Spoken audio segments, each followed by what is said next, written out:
And then again. Okay. Hopefully it Okay, saves. Okay. round two. Yeah, you can still go Can I first. Yeah. go first? Okay, yeah. Have to do this a second time. Okay. Yeah, So round two. I focused on how does the work play into how we compensate. So how people get paid really depends on understanding the work itself. HR looks at what a job actually involves, like tasks, skills, level of responsibility, etc. Figure out how much someone should be paid. So when we understand a job, it's easier to group roles into pay ranges and to make sure people with similar tasks and responsibilities are paid similar, if not equal amounts. Obviously, jobs that require a lot of expertise or skills will be more heavily compensated than entry level jobs. Okay, and type of work also affects how people are paid. In jobs where performance can be measured really easily, like sales, companies can often use bonuses or commissions tied to those results. But roles that deal more with long-term projects or supervision, management, whatever, pay is more so based on salary or skill. So to summarize the question of how does the work play into how we compensate, really it's just about understanding the work, which helps companies pay those positions fairly and stay competitive. And my sources were our textbook, the U.S. Bureau of Labor Statistics, and U.S. Office of Personnel Management. That's all I got. And then I'll just go since mine is also compensation based. I did the how does understanding the work help us to make sure we're doing competitive pay. I'm just going to go off the notes I have instead of free speaking this time. It's basically the strategic compensation management, and that's understanding the nature of work through job analysis and evaluation for ensuring that pay is competitive externally and not just internally. So that takes into the job analysis as the foundation. That's understanding the KSAOs and then working conditions and complexity of each job. And then job evaluation, market benchmarking. And that's where HR conducts the job evaluation to determine the job's internal value relative to others within the organization. And then ensuring external equity, which basically is compensation structures with market realties. So the last one is going to be strategic benefits, which is attraction, retention, reputation, and efficiency for that. And my references for this were the OPM website, SHRM, and our textbook. Okay. So the topic that I chose was what are components of a job that we consider, and how does that lead to choosing or developing the right people with the right human capital? So the components of the job that we consider are a combination of job content, skills required, value to the organization, organizational culture, and external market. Yeah. We need to provide clarity in human capital goals. So we need to understand the gap between an organization's current state and desired state in order to create human capital goals that increase employee efficiency and make them feel more attached to the company. We want to retain dedicated and hardworking employees, continuously help them develop skills, develop the best programs for new hires, and hire only the best talent in the pool. Once an organization has set objectives and goals, it can design policies and strategies to achieve them. Human resource professionals must design long-term plans to ensure their employees are happy with their jobs. Satisfied employees are more likely to give their best and increase success for the company. Managers need to interact with employees regularly to understand employee expectations and to monitor their growth. So having an accountability system in place to measure the failure and success of a plan is necessary to keep track of progress and see where you might need to make changes if the strategic management plan isn't working. And that was the first website from human resources degrees. And then next is how to choose the right person for the right job. So make sure we place employees in the right positions. Sometimes employees are promoted to incompatible roles because their employer has inaccurately assessed how their skills and goals align with the company's overall plans. An accurate job description is key to hiring the right person. Keep it short and to the point. Make sure to mention the company's culture as it can heavily influence candidates' opinions. This can be the difference of a qualified candidate applying for your position or going with another company. 72% of hiring managers stated that they use accurate job descriptions, and only 36% of candidates agreed with this statement. So clearly, understanding the job and being able to describe it properly is something that we need to work on. We need to screen candidates carefully. 16% of new hires have all the skills to fulfill the responsibilities of their current role or position they're moving into. The cost of training a replacement, as well as loss of revenue, termination costs, and damage to your brand is expensive. So don't make the mistake of hiring a person who is not fit for the job. Hiring managers should be thorough during the interview process, asking behavioral-based questions, checking references, or at least saying that they will so that they can get more honest answers out of people. And following all other important interview steps to avoid bringing bad hires on board. Help employees advance. Lack of career advancement opportunities is the second most frequent reason employees leave jobs, according to this website. Structure a career advancement plan. Managers need to take the time to listen to employees and understand their needs. Human capital is extremely important. So even if you can't afford to move someone up right away or the position to move up is unavailable, there is always the option for lateral movement as a way to keep valued employees with your company. And that came from the Talent Intelligence website. Yeah. I also did the same problem with the journal and kind of figure out some component of a job that we should consider and how that lead to choosing developing the right people. And a little bit different with journal. During the textbook, they state that a complete job analysis includes three primary elements. First one, job identification, job content, and the job requirement.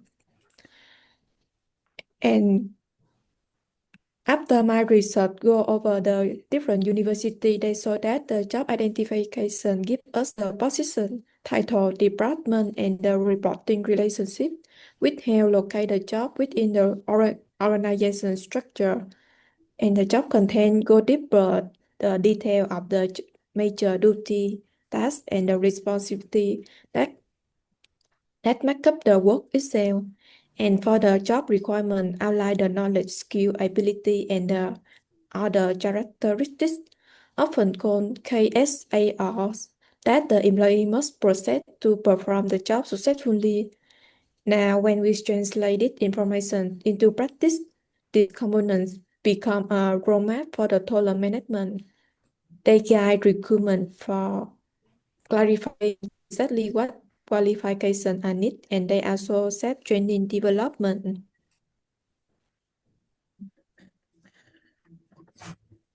And there, for example, if a job analysis review that the analytical problem solving is vital for a specific role, the human resource management can target candidates or design training module that support the competency.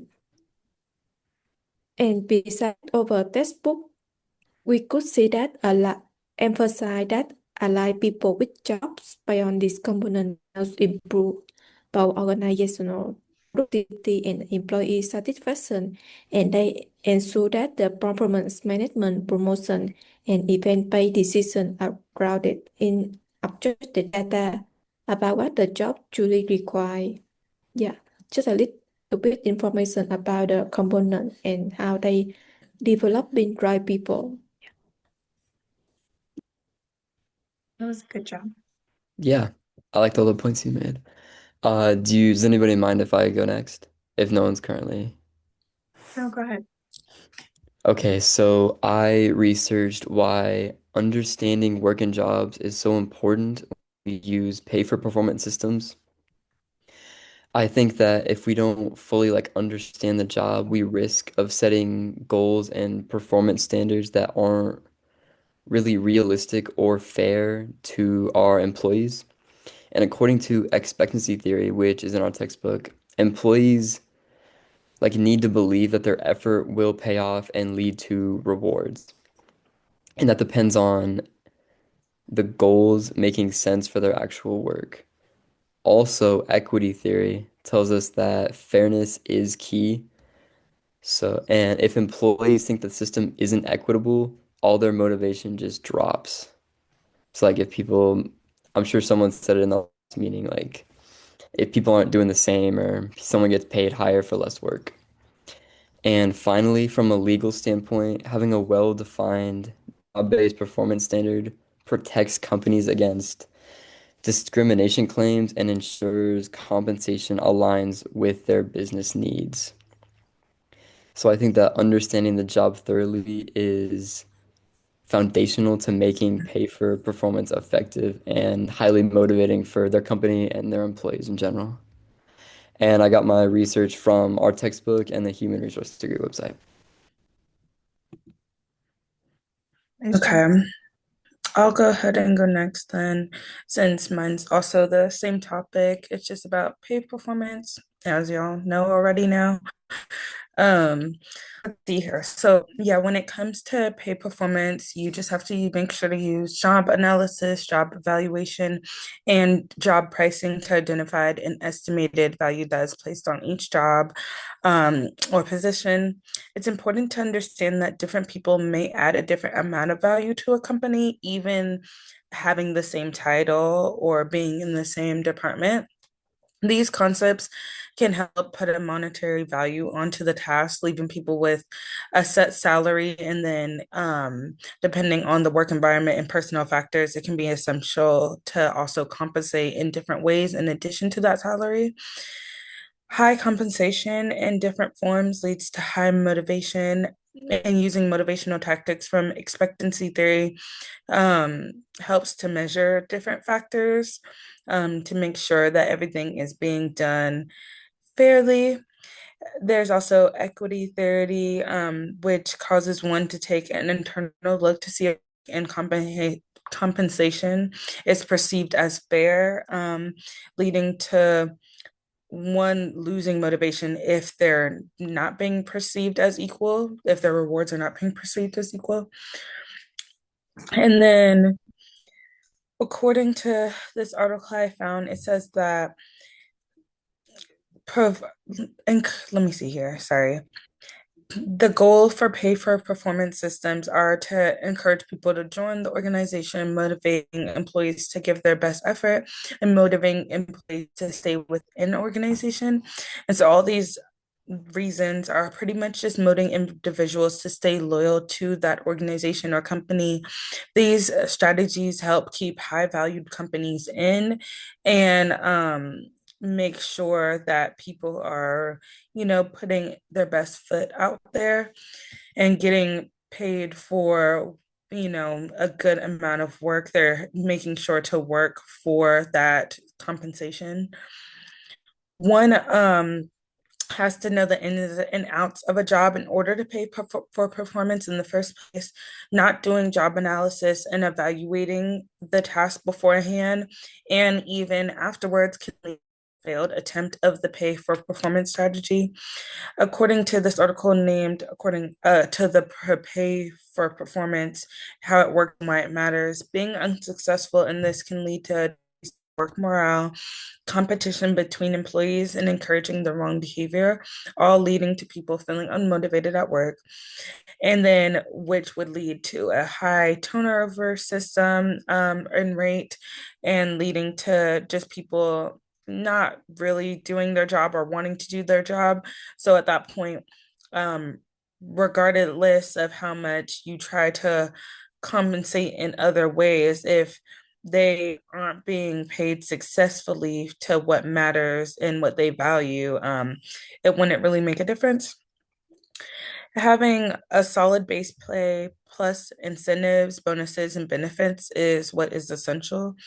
So, like for instance, if someone works overtime at a company while going through a hard time, the company starts doing well, allowing the employee to take like extra vacation could be a great way to pay for their input, making them feel valued at that company. And so that's one way that a job can make sure to pay a little extra for performance, on top of the many other ways that there are. A good job. I think that's also in like it sort of aligns with doing the external pay analysis to keep, employees happy within the company and they're getting paid for the work that they're doing, not underpaid or on the opposite end, overpaid for not doing a good amount of work. So I think that really ties into my section that was the external pay. Yeah, I'm the last one, right? Okay, cool. So I did how the type of job dictates incentives. The type of job influences the kind of incentives that work best. For jobs focused on results such as sales or production, performance-based incentives like bonuses or commissions are effective. These rewards encourage employees to meet specific goals for jobs that require skills or knowledge, like technical or professional roles. Incentives that reward learning and skill development are better. Offering the right incentives for each job helps keep employees motivated to the goals of the organization. And my source was an Indeed article. Yeah, keep it nice and short for the second one. Okay, is everyone done then? I think we're good. Yeah, good job, everyone. The second round.